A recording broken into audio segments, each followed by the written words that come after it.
Bueno, buenos días, bienvenidos. De nuevo empezamos esta sesión sobre economías en Oriente Medio y Norte de África, atrapados entre los hidrocarburos y la pared. Es una sesión que tengo el honor de moderar y compartir la mesa con los excelentes ponentes que tenemos hoy. Mi nombre es Olivia Orozco, yo coordino el Departamento de Formación y Economía aquí en Casa Árabe. Y si me disculpáis, voy a cambiar a inglés por referencia a mis compañeros de mesa hoy, también porque en continuidad con el trabajo que venimos realizando en la preparación de esta mesa. So, my name is Olivia Orozco. I'm coordinating the Education and Economic Yo coordino el program Departamento de Casa Educación y el Árabe. programa económico en Casa Árabe. Y como bien saben, es un foro que celebra nuestro 10º aniversario. En el programa económico que existe desde el 2007, hemos hecho un seguimiento y hemos hecho un análisis de los últimos avances de las economías en este periodo a través de nuestras publicaciones, nuestras conferencias y seminarios. En el arena sociopolítico y en el arena económico hemos visto muchos cambios y transformaciones y mucha continuidad también, como hemos visto en la sesión anterior. Y hemos sido testigos de muchos cambios importantes en el campo económico y en otros muchos niveles. Cuando empezamos en el 2007, hemos visto los avances de la última burbuja de petróleo y si nos basamos en la última experiencia, las economías del Golfo se dedicaron a diversificar sus economías y participaron en procesos de desarrollo importantes, creando nuevas ciudades industriales y educativas, proyectos ambiciosos y sofisticados y utilizando plataformas financieras y logísticas y conectando Asia y Europa con nuevas líneas aéreas. Así que estos son los nuevos cambios que hemos podido observar. Al igual que en otras ocasiones, el crecimiento impulsado por el petróleo llegó a toda la región y llevó a una expansión económica en toda la zona MENA, con algunas excepciones, y se adoptaron políticas de liberalización, se abrieron las economías y hubo un aumento en la conexión con mercados internacionales. Algunos países mejoraron su clasificación en los informes de Doing Business, como Egipto, y vimos ayer que ha habido modelos de estabilidad macroeconómicos como Túnez, que han firmado acuerdos de comercio con la Unión Europea y con estados como Marruecos y Jordania. También hemos visto el impacto de la crisis económica global en la región desde el 2008 hasta hoy en día, que afectó principalmente a las economías del Golfo que tenían más dependencia de los mercados financieros internacionales, como las economías del Golfo. Pero los países que dependían más de las exportaciones y turismo y remesas de Europa y países como África del Norte también fueron afectados. Y con la primavera árabe hemos visto que esto llevó a una ola democrática, como se habló ayer, y esto ha hecho salir problemas latentes en las economías árabes, un paro estructural en las sociedades y pocas oportunidades para jóvenes en el nepotismo, el capitalismo, el amiguismo y la corrupción. En los últimos años, la inestabilidad y los conflictos han afectado de forma importante a los distintos sectores económicos, que son muy importantes para algunas de las economías, como el turismo, la industria, la finanza. Y en el contexto actual, con bajos precios de petróleo, estamos viendo cambios en las agendas económicas, sobre todo en el Golfo, donde muchos proyectos y programas de desarrollo han sido paralizados y está haciendo que sea difícil predecir cuál va a ser el escenario económico del futuro. Y ahí estamos actualmente, y después de estos 10 años y después de tantas oscilaciones y cambios en algunas zonas, hemos visto que no se han aprendido lecciones en relación con los modelos económicos que siguen la mayoría de los países en la región. Para volver a los temas que se han mencionado por parte del profesor Adek Ale ayer, decía que el modelo económico está basado en la distribución de rentas, no importa si provienen de recursos naturales u otros recursos. Así que si hablamos de esos estados, estamos hablando de recursos de gas y de petróleo, y los países árabes representan un 44% de los ingresos del petróleo y un 31% de la producción de petróleo en el mundo, y el 28 o 29% de las reservas de gas y el consumo del 16% del gas consumido en el mundo. Así que a través de los programas de diversificación que ha habido en los últimos años, el petróleo sigue teniendo la participación más alta en las economías árabes.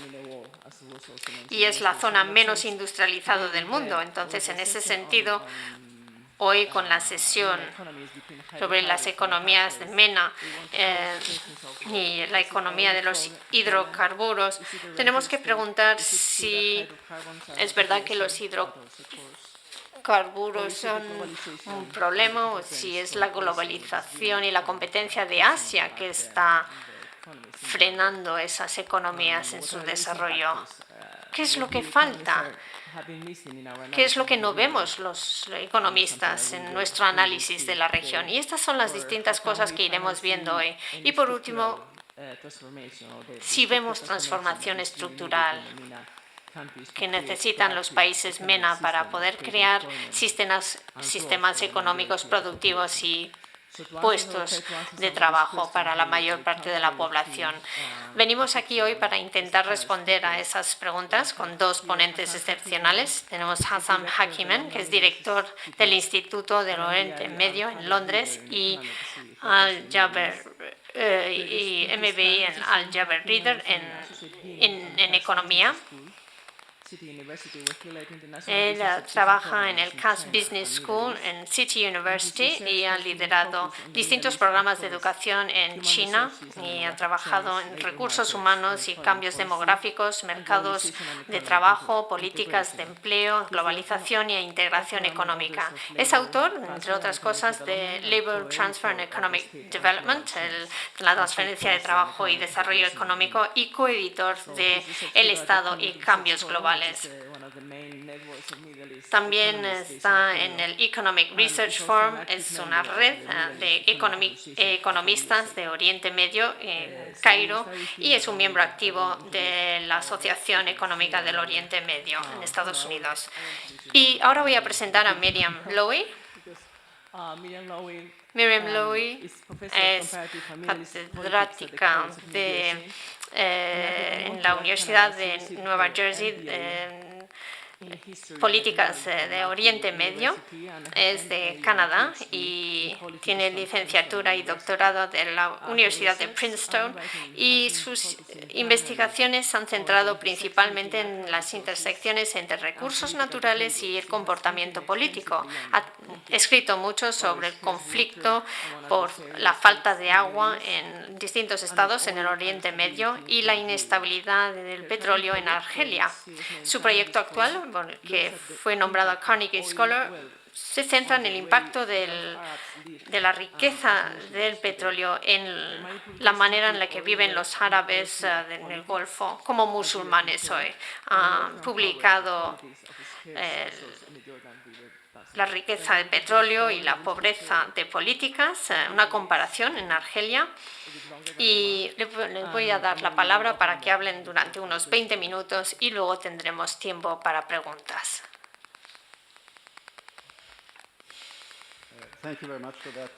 Muchísimas gracias por esa presentación tan amable, y gracias también a Casa Árabe por haberme invitado y por haberme brindado la oportunidad para hablar con ustedes. Esta sesión trata del sector del petróleo, y por esta razón Voy a centrarme en la dinámica a largo plazo de convertir esos recursos petrolíferos a un patrón de crecimiento que sea más inclusive. Ayer, en la presentación principal, se nos dijo que Túnez es afortunado porque no tiene petróleo, pero de hecho hay mucha documentación que describe el petróleo como una maldición. Se habla de la maldición del petróleo en otros distintos aspectos, pero yo personalmente no creo que eso sea el caso. Es un poco populista ese planteamiento y yo no creo que haya ninguna gloria en la pobreza. El reto no es el de esperar que no tuviéramos recursos de petróleo, sino que el reto está en saber cómo adoptar políticas apropiadas para poder mitigar los efectos negativos de tener riquezas que podrían ser utilizados y abusados. Y hoy voy a hablar de unas investigaciones a más largo plazo sobre el crecimiento inclusive. Y esto lo voy a plantear desde dos perspectivas. En primer lugar, para la mesa redonda de hoy sobre los países con petróleo. La región MENA no se trata solo del petróleo, no todos los países tienen economías del petróleo, pero sí me voy a centrar en esas economías hoy. Y en segundo lugar, existen muchas investigaciones después de todo lo que ha ocurrido ahí, de distintas perspectivas acerca de qué es lo que ocurrió, qué es lo que falló y si podríamos haber predecido algunas de estas situaciones. He escrito paralelo como parte de un programa de investigación paralela que tiene que ver con todo esto de por qué las economías no vieron lo que iba a ocurrir. De hecho, los economistas no saben predecir muy bien. De hecho, no predijeron bien esa recesión económica y se dice que son los científicos políticos los que saben predecir estas situaciones.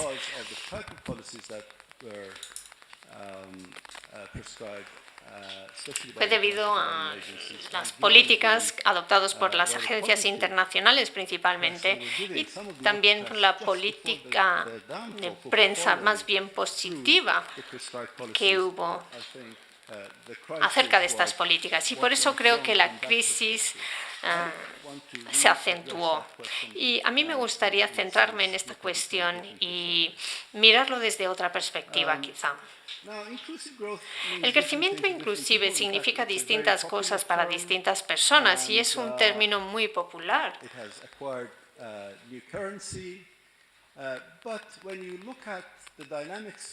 Si nos centramos en la dinámica, en la relación entre el crecimiento económico y la eficiencia, este es un debate muy antiguo. Si miramos hacia atrás, al caso de Adam Smith, en esta cita aquí vemos que el padre del capitalismo, el padre intelectual del capitalismo y de la ciencia económica, admite abiertamente que lo que mejora las circunstancias del más grande nunca se puede considerar un inconveniente al total. Reconoce que es importante considerar tanto el crecimiento y el bienestar. En el contexto del medio ambiente, del Medio Oriente, por supuesto que esto ha ganado en importancia debido a las revueltas y existen muchas preguntas en cuanto a si el crecimiento que hubo y el patrón de ese crecimiento podía haber reducido la alienación que hubo. Es una pregunta interesante, pero lo que me gustaría hacer también es mirar a ver, aunque estamos haciendo esta pregunta retrospectivamente, que si hubiera habido un crecimiento más inclusive, ¿cómo sería ese crecimiento? Y en segundo lugar, ¿cuáles son los retos para hacer esa transición hacia ese tipo de crecimiento? Y con esos comentarios más bien generales, ahora me gustaría pasar a hablar de qué es el crecimiento inclusive y luego presentar los resultados de un ejercicio cuantitativo que realicé para estudiar las pruebas empíricas acerca de las economías MENA en general y centrarme en las economías del petróleo y su experiencia de los últimos 10 años, los 10 años antes de las revueltas entre el 2010 y luego ver qué lecciones ha habido. Como ya he mencionado, el crecimiento inclusive es un tema difícil. Es algo que gusta y significa distintas cosas a distintas personas, pero cuando intentamos explicarlo exactamente, es difícil definir qué es lo que significa el crecimiento inclusive para que esté aceptado en términos generales. Si nos centramos en una de las definiciones más utilizadas en el 2010, dicen que el crecimiento debería beneficiar a toda la sociedad, incluyendo a los pobres, los de ingresos medios y a los ricos. Y sabemos que incluso cuando todos mejoran y todas las personas se benefician del crecimiento, siempre hay desigualdades. Y además se percibe que mejoran. Está la cuestión de la distribución y la dinámica de crecimiento. Pero eso es en términos muy generales, porque sabemos que no es posible que todo el mundo se beneficie del crecimiento de la misma manera, y si fuera así, esto sería perpetuar la desigualdad.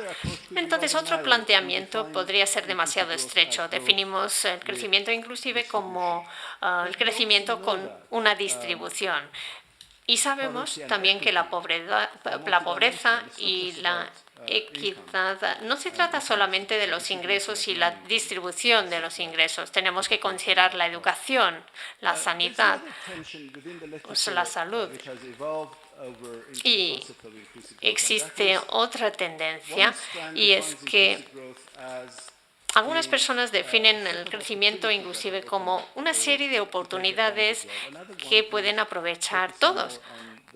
Y hay otro punto de vista que se centra en el papel del Estado, que ofrece liderazgo para asegurar de que esas oportunidades sean reales y que se puedan aprovechar, en vez de que haya un planteamiento donde haya percolación desde arriba abajo. Ayer hubo una presentación acerca de las redes de seguridad, de los colchones de seguridad, y esto tiene que ser una parte importante del crecimiento inclusive. Esas redes sociales son imprescindibles para cualquier sistema moderno, incluyendo estos que gestionan sistemas fiscales. Tiene que haber algo de distribución para proteger a los pobres y a las personas vulnerables. Me resulta difícil incluir las subvenciones energéticas, que es el sistema de protección social más importante en el Oriente Medio. Es difícil clasificarlo como protección social. Por razones estadísticas, yo los excluiría de esa protección social porque no hay nada positivo en distribuir recursos para beneficiar a los ricos, y sobre todo porque es un sistema que no respeta el medio ambiente. Y me refiero más bien a redes sociales que permiten que las personas pobres tengan acceso a comida, agua, etcétera. Si hablamos del crecimiento inclusive, no se trata solamente de los resultados, sino también del proceso. Las personas pueden pensar que no se benefician del crecimiento y la prosperidad si no participan activamente, si no tienen un papel en esa definición de los resultados. Y ahí hay otro nivel de complejidad y de desafíos. Este es un ejercicio muy amplio. En un mundo ideal podríamos describir qué es el crecimiento inclusive, y en mi opinión, y seguramente cada uno tendréis vuestras propias opiniones, podríamos considerar los criterios que entran en los factores económicos, las dimensiones sociales, las dimensiones políticas, las instituciones, los gobiernos, y también diría que Las limitaciones medioambientales y espaciales tendrían que tenerse en cuenta también. Por supuesto que no tengo tiempo para entrar en todos esos detalles y faltan muchos datos, pero si fuéramos a... Estas dos diapositivas van juntas, no voy a leer cada línea, pero si creáramos un menú detallado de los indicadores más específicos que podrían permitirnos entender estas distintas categorías, yo creé una lista de unos 30. Como digo, faltan datos en muchos casos, pero sí demuestran lo inclusive que puede llegar a ser el crecimiento. Para poder hacer un ejercicio más fácil de gestionar, me he centrado en 8 áreas. Me centré en el crecimiento y sus patrones, en la salud, la demográfica, reflejado por 3 indicadores, los trabajadores y la dinámica del trabajo, luego la educación, el género, el medio ambiente, la desigualdad, la pobreza y los gobiernos. Y, por supuesto, que la cantidad y calidad de los datos para estos indicadores que he seleccionado yo, y esto es subjetivo, la gente puede elegir sus propios índices y sus propias metodologías que diferirían del mío, pero hay muchos países que están incluidos en estas estadísticas, sobre todo los del Grupo Mundial, y yo los he reducido a 150, excluyendo países donde hay una brecha muy grande, por ejemplo, Corea y pequeñas islas del Pacífico, y basándome en las clasificaciones, así que esto es muy relativo. Basándome en la clasificación de estos países, utilizando estos 14 indicadores que encajan en esas 8 categorías amplias. Y los resultados para Oriente Medio y el norte de África indican unas lecciones muy interesantes. No sé si podrán ver estas cifras, pero voy a intentar resumirlas. Si no tenemos en cuenta solamente el crecimiento del PIB, que se centra normalmente en el petróleo como maldición y los malos resultados de las economías basados en el petróleo, pero sí adoptamos un planteamiento más holístico, hay ciertas cosas que están resaltadas, con la excepción de Túnez y Jordania, que están justo por encima de 50. Este es un índice que yo he creado y lo he normalizado, porque el número de países por los que tenemos datos no es igual en todos los países y tenemos que normalizarlo hasta cierto punto para poder comparar las clasificaciones. Y como decía, Túnez y Jordania están justo por encima del 50%, mientras que otros muchos países del Medio Oriente están por debajo. Entonces tienen un pobre rendimiento si tenemos en cuenta todos los países para los que tenemos datos. Y yo he incluido 152 países. Y las excepciones son los países GCC. Y por supuesto que son países o estados muy pequeños y no son muy representativos. El más grande, que es Arabia Saudí, con un índice de 40 y tantos, también encaja dentro de la categoría general, es decir, por debajo de ese umbral del 50%. Y esto mismo ocurre con Irán. Las puntuaciones más bajas son explicables para Irak, como cabía prever, y también para Yemen. Y efectivamente, yo he estado examinando 2 periodos de 5 años en la última década, de 2001 a 2005 y luego 2006-2010, y paré efectivamente en 2010 a propósito para evitar distorsiones.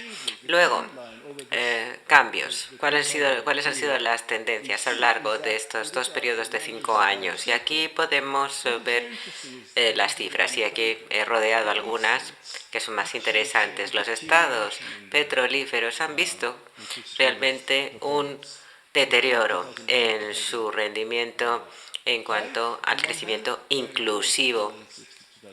En el segundo quinquenio peor que el primero.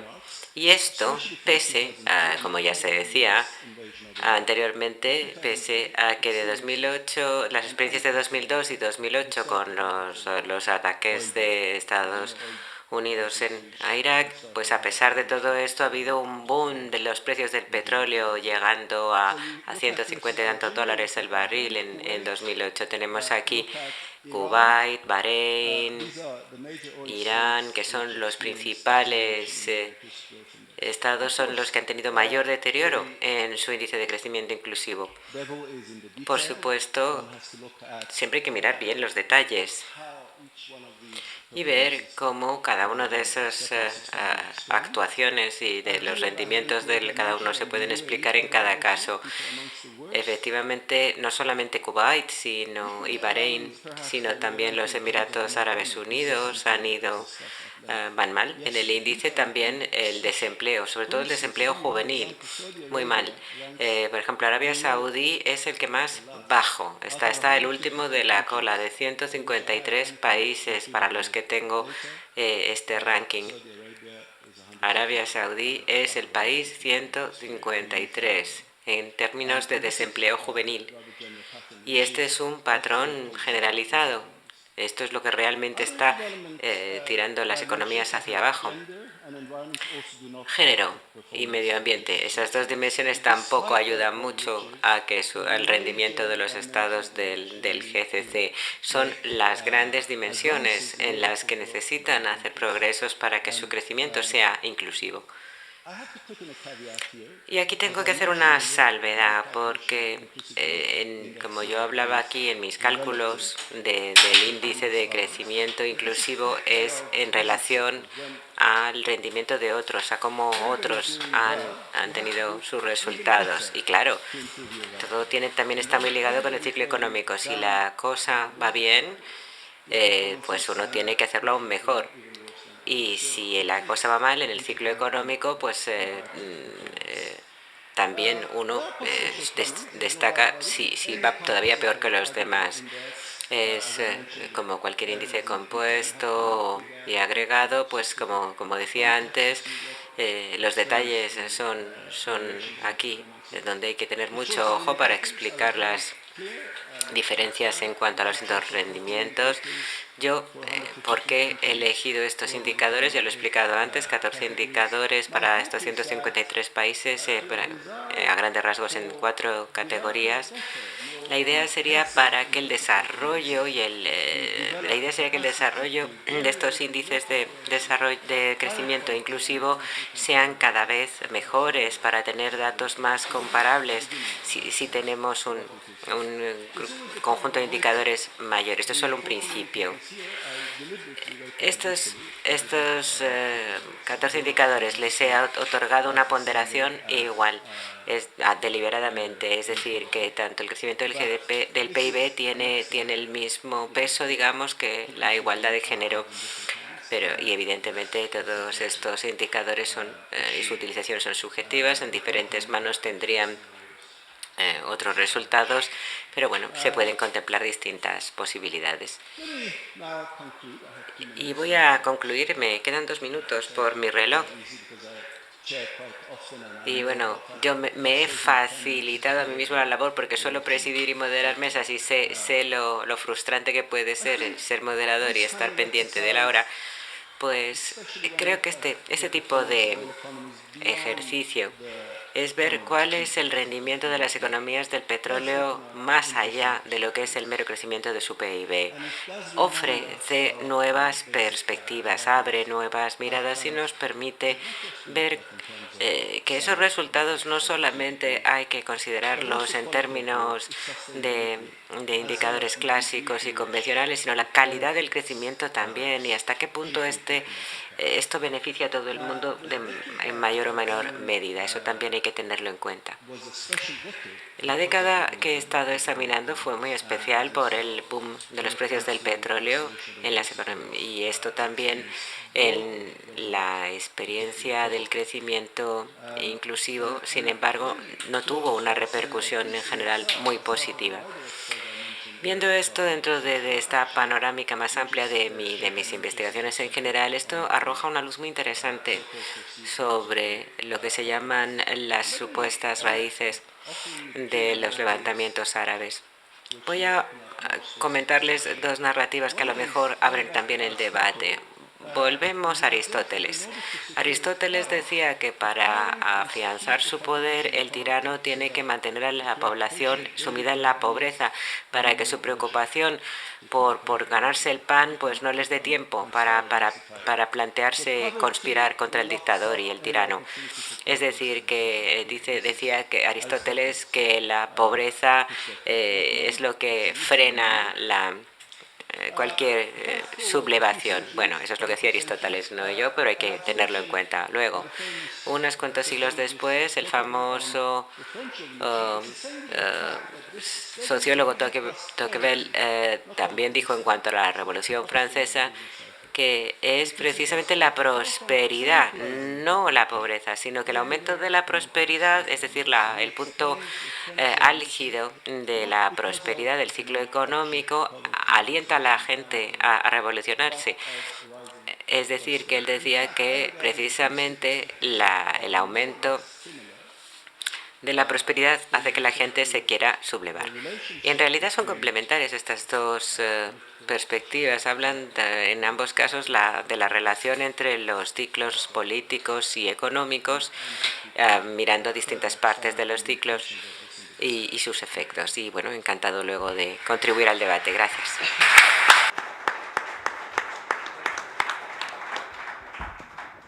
Thank you, Hakimian. You just raised the whole debate about bueno, pues acabas de hablar un poco de desarrollo, democracia y hasta qué punto esto va de la mano o no.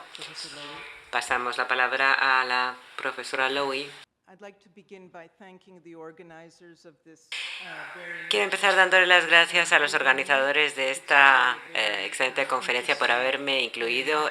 Ha sido por ahora un día y medio interesantísimo y estoy muy honrada, me siento muy honrada de formar parte del mismo.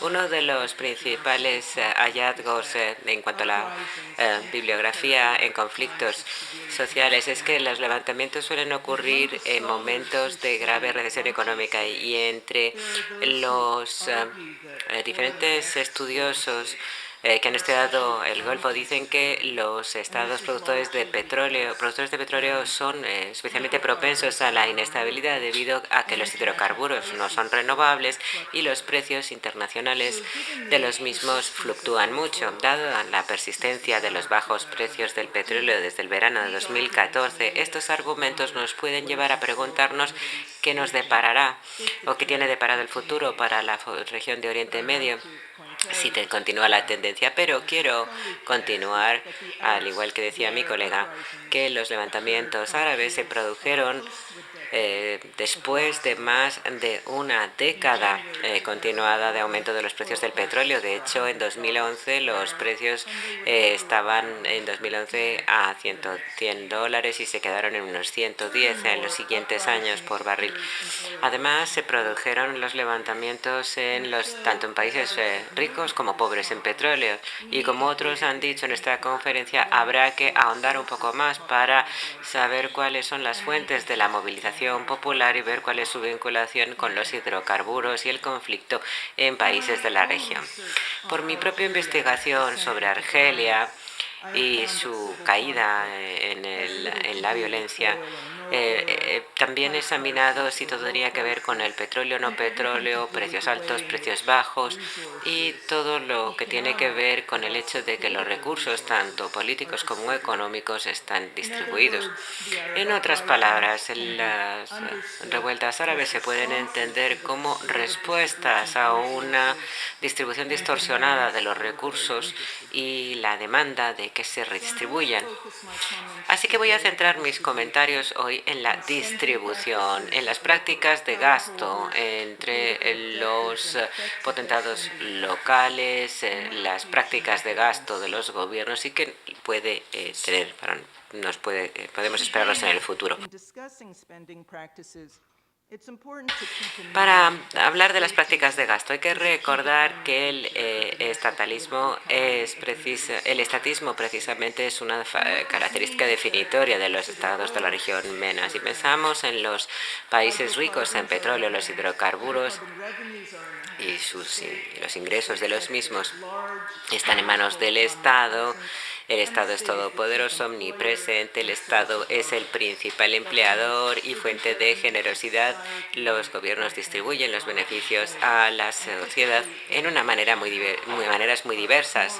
Educación y sanidad más o menos son gratuitos, el transporte es bastante poco caro, también hay electricidad y productos básicos subvencionados y hay algunos extras además en otros casos.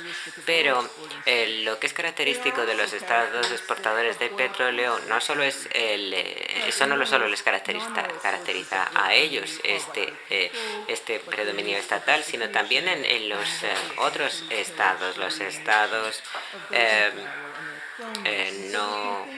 que no son del Golfo, pero luego también esto tiene mucho que ver con la corrupción, el amiguismo. Pensemos en los servicios aduaneros en Túnez, con el mandato de Ben Ali, la situación también que imperaba en su momento en Marruecos, y por lo tanto no solamente se utilizan estos ingresos procedentes del petróleo para para ayudar a la población, sino sobre todo para enriquecer a los poderosos y a sus amigos.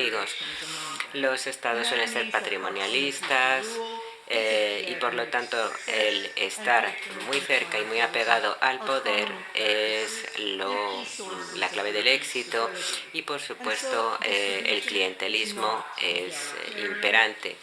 Está claro que el poder no es igualitario, sino exclusivista.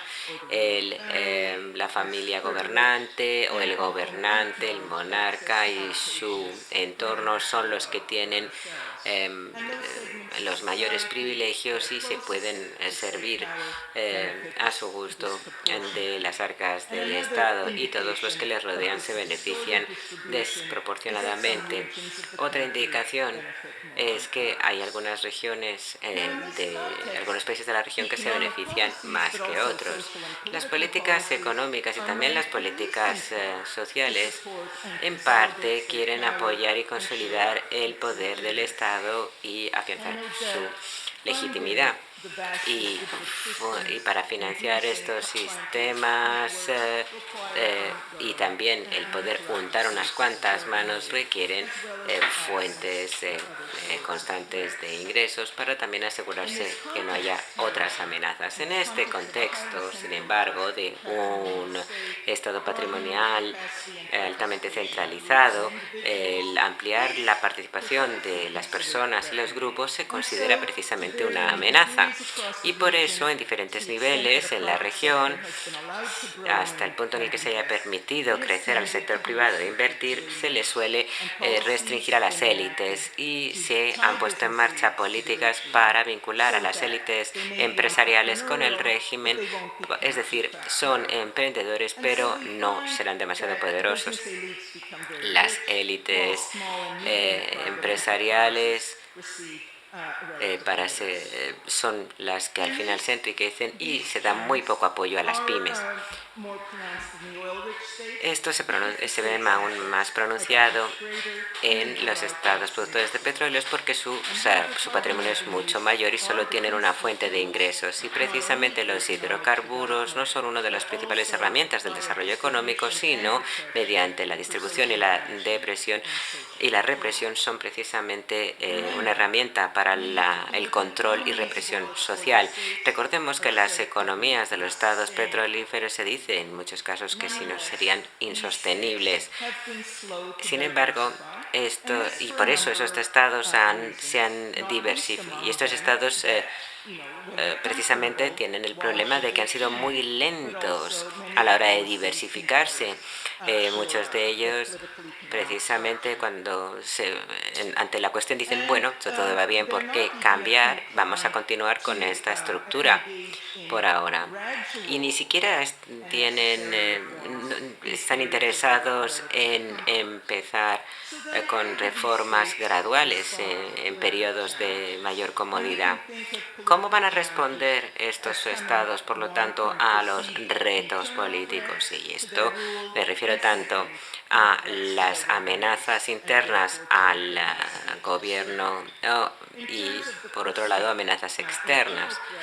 En cuanto a las internas, miremos los levantamientos y las revoluciones árabes. ¿Cómo respondieron los estados productores de petróleo a ello?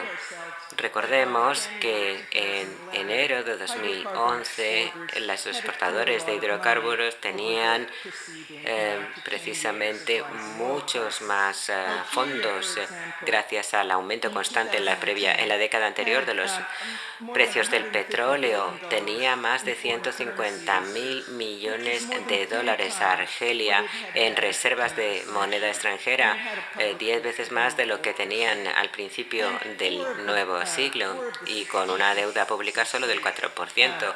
4 de los estados del GCC tenían enormes cantidades también en reserva. Los Emiratos Árabes en 2015 tenían más de 800.000 millones de dólares en sus reservas en divisas extranjeras en aquel momento.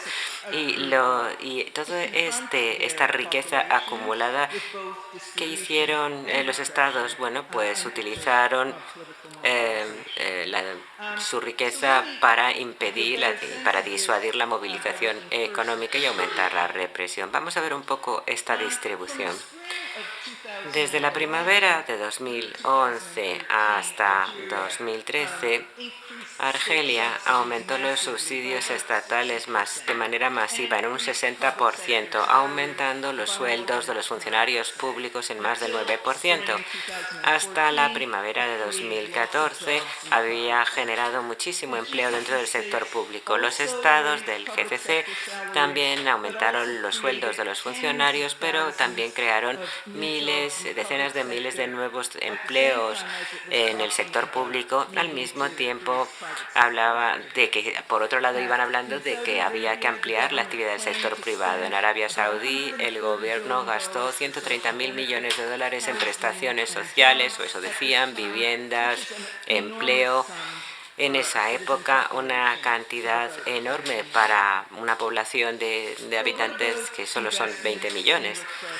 Pero, ¿y las inversiones en represión y otros medios de control social? Vimos que los estados exportadores de petróleo utilizaron los clásicos, sí, pero también utilizaron formas cosméticas, digamos, o maquilladas de represión. En Argelia, el estado de emergencia que llevaba en vigor desde enero de 1992 se suspendió en febrero de 2011, y al mismo tiempo la presencia policial en las calles de Argelia se expandió enormemente. El régimen también acentuó sus esfuerzos para mantener muy divididas a las fuerzas sociales, y también intensificó su discurso de los presuntos amenazas inminentes del terrorismo e intervención extranjera, como había ocurrido en Libia, su vecino. También Arabia Saudí invirtió en represión y control social. El régimen transmitió esto se envió a sus tropas fuera, también a Bahrein, para ahogar al movimiento pro democracia, y esto era un mensaje también para su población propia. La idea era disuadir las movilizaciones nacionales dentro de los países del GCC y en la propia Arabia Saudí. Y no tardó mucho el régimen en adoptar una nueva ley antiterrorista penalizando cualquier crítica abierta al monarca, y lo mismo en los demás estados del GCC ocurrió al mismo tiempo. ¿Y qué pasó con los retos que planteaba la caída de los precios del petróleo? ¿Cómo respondieron a estos regímenes desde esta situación desde el verano de 2014? Voy a empezar por los estados del Consejo de Cooperación del Golfo antes de pasar a Argelia. 4 de los 6 países del GCC pudieron más o menos apañárselas durante un tiempo. ¿Por qué? Porque su deuda interna era básicamente muy baja y tenían enormes reservas. En Arabia Saudí, antes del comienzo de su intervención militar en el Yemen, la deuda pública era inferior al 2% del PIB, y se decía que sus reservas financieras en febrero de 2015 eran aproximadamente de $1 billón de dólares. los estados del GCC empezaron a reducir sus subsidios a la energía y tenían tenían pensado añadir la tasa el impuesto del IVA. También se habló incluso de privatizaciones parciales, se está oyendo hablar de la privatización parcial de Saudi Aramco y tienen algunos proyectos en marcha y están hablando de incluso más recortes en el futuro. Ya veremos hasta dónde llegan esos recortes. Y quería indicar que solo hace unos días el rey Salmán anunció que iba a restablecer las pagas extra y las bonificaciones a los funcionarios y a los militares, revirtiendo la situación anterior con respecto a la legislación que se había adoptado el año pasado. Ha dicho que va a restablecer la situación anterior. ¿Qué significa todo esto, todos estos cambios en el Golfo? ¿Qué pasará con el IVA? Bueno, pues todo dependerá de qué tipo de IVA hablemos. Si solamente hablamos de un 4%, no creo que se movilice la población, pero unos tipos de IVA más elevados, como los que hay en Europa y en Norteamérica, podrían marcar la diferencia, aunque me imagino que, desde luego, que los gobiernos van a tratar de evitar que sean muy elevados estos tipos. ¿De qué manera están respondiendo también los estados del GCC a la baja de los precios del petróleo? Bueno, pues dando la impresión de que están respondiendo a la presión social distribuyendo los recursos políticos y económicos. Por ejemplo, a las mujeres en Arabia Saudí se les permitió votar en las elecciones municipales de 2015 y en 2016 los Emiratos Árabes Unidos crearon un ministerio de tolerancia y felicidad.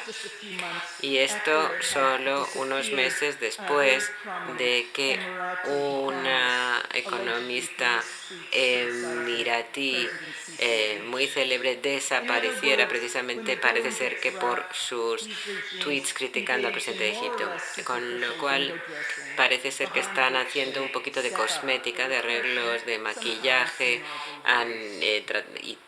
reintroduciendo la represión de maneras a veces bastante novedosas. ¿Qué pasa con el impacto de los precios del petróleo en cuanto a los compromisos exteriores con el extranjero de los estados del Golfo? Pues bien,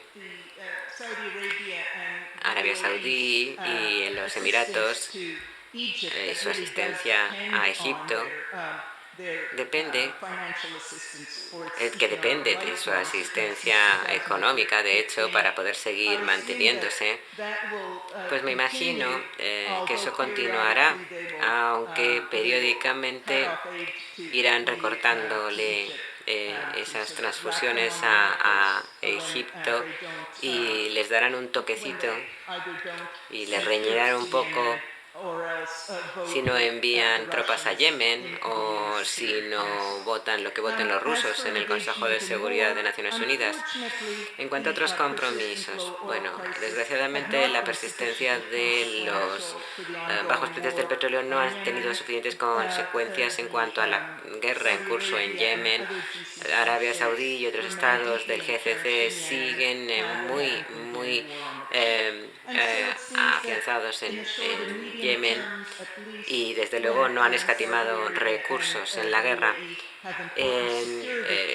Tanto Arabia Saudí como los Emiratos Árabes, si tienen preocupaciones de seguridad, ahí no les importa gastar lo que haga falta.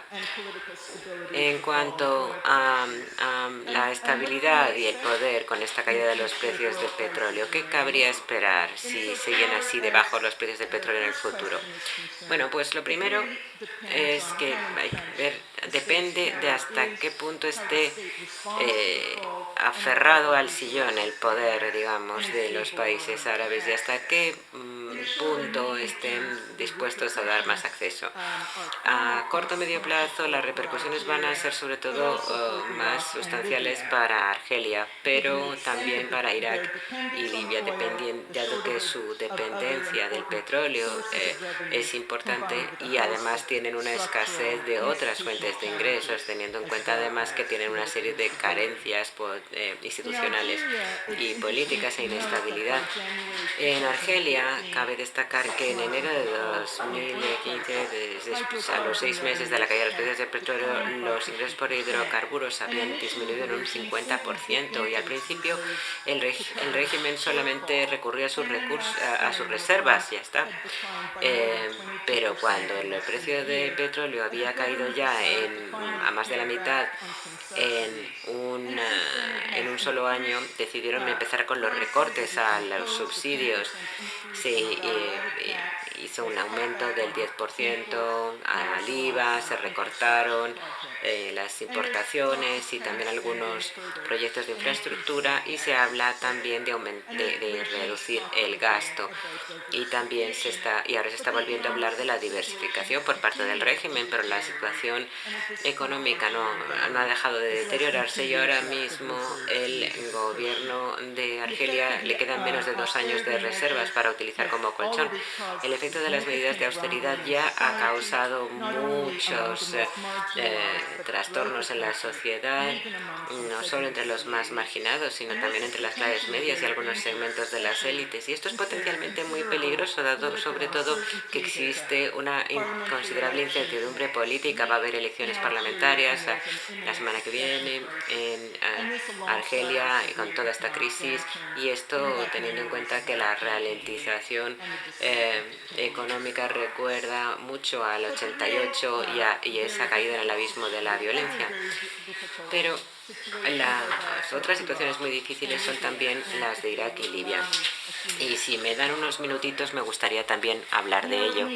En Irak, en el momento en el que empezaron a caer los precios del petróleo, Daesh no solamente había estado realizando ganancias territoriales, sino que se habían adueñado de la segunda ciudad más importante de Irak, cosa que fue un gran golpe para Irak debido a la pérdida de producción económica de esta gran ciudad y a la ralentización de la producción petrolífera.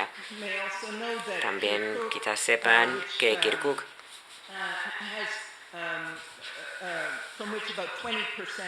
de la que viene el 20% aproximadamente de las exportaciones de crudo de Irak, también sufrió importantes recortes de producción petrolífera, con lo cual hubo un gran recorte de recursos, mientras que los costes de luchar contra Daesh estaban aumentando, por no hablar de los crecientes números de refugiados, tanto internos como desde Siria, su vecino. ¿Qué hizo el gobierno? Pues siguió pagando. ¿Cómo iba a seguir pagando los sueldos, cubriendo sus costes y viendo que además que no iba a poder hacer aumentos de producción si ni siquiera podía controlar todo el país, ni tenía siquiera un sistema federal válido en marcha? En Libia, sin embargo, los retos y las dificultades son aún peores. No hay gobierno central en el país, hay un gobierno en el este, más bien, otro en el oeste, y luego están los que son leales al general Haftar también en el este, y luego el gobierno del oeste de Trípoli está siendo puesto en entredicho por el anterior gobierno de Trípoli, con lo cual ahora mismo no existe ningún poder central. Y los que detentan el poder tienen unas zonas de autoridad muy limitadas geográficamente hablando, y además la propia empresa petrolera está dividida y se ha extendido entre Benghazi y Trípoli. Luego están las partes del sureste y centro, conectadas con terminales en el Mediterráneo, pero los oleoductos pasan por un territorio que está controlado más o menos por distintas tribus, grupos étnicos, y que periódicamente interrumpen el flujo del petróleo. Al mismo tiempo, tenemos un país en el que los hidrocarburos suponen el 98% de las exportaciones, el 91% de los ingresos del gobierno, y en ese contexto, quien controla el petróleo es el que manda, en realidad. Si uno considera la medialuna del petróleo en el centro del Mediterráneo, el control sobre esa región, bueno, pues el control de la región ha cambiado ya de manos 2 veces desde septiembre, y al mismo tiempo tenemos baja producción porque los oleoductos y gasoductos están siendo saboteados, malos precios del petróleo, empeoramiento de la crisis económica, declive de las reservas en divisas. Las reservas en divisas extranjeras se dice que acabarán por desaparecer en 2017-2018, lo que supone, por supuesto, una perspectiva verdaderamente devastadora para Libia, donde hay una desesperación económica, grave polarización y un vacío de poder, con lo cual empeora el sufrimiento y además se acentúa la crisis de los refugiados. Y creo que voy a poner fin aquí. Muchas gracias.